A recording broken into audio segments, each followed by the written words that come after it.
What's up, everybody? It's Jason Cruz here once again with another episode of The Legal Submission.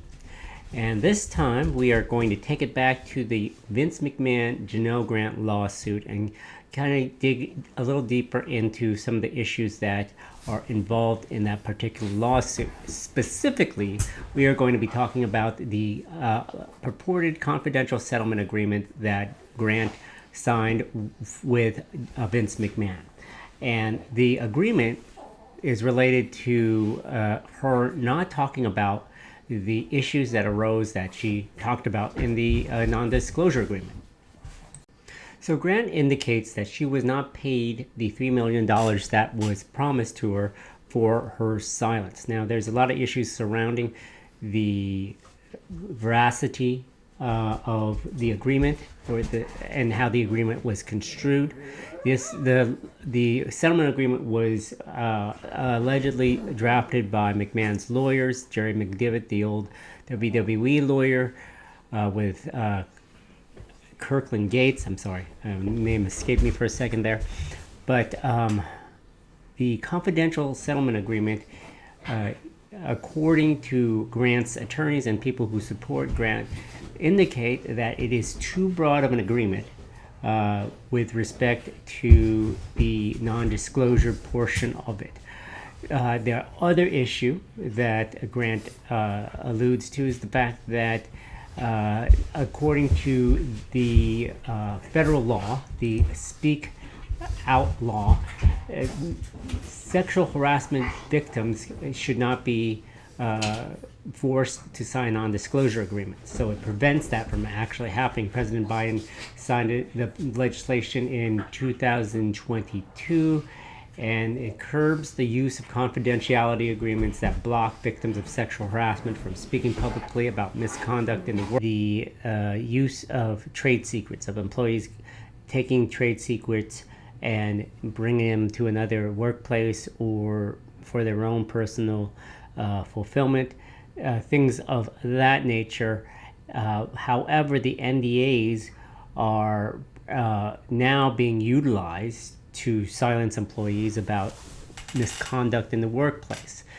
And the issue here is, of course, that Grant was signing an NDA to prevent discussing the alleged sexual misconduct of Vince McMahon and other WWE employees at that time.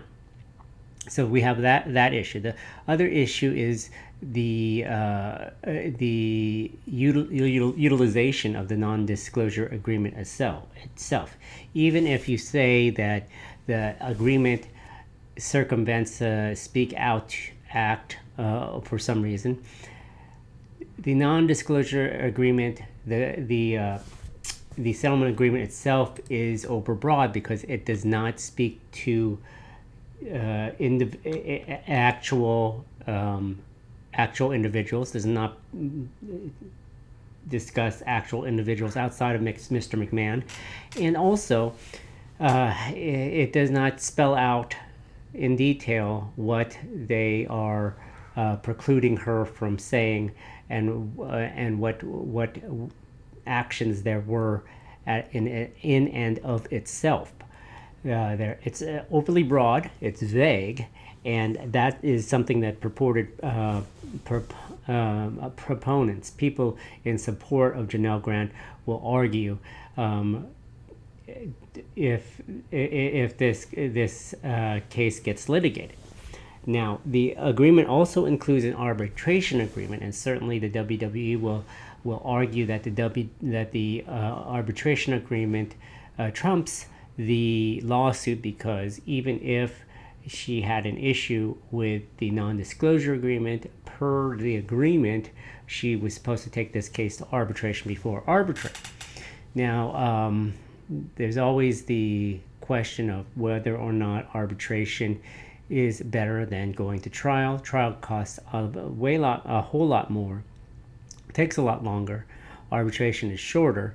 Of course, the problem with arbitration is it's not public. One, two, you usually do not get full disclosure, full discovery.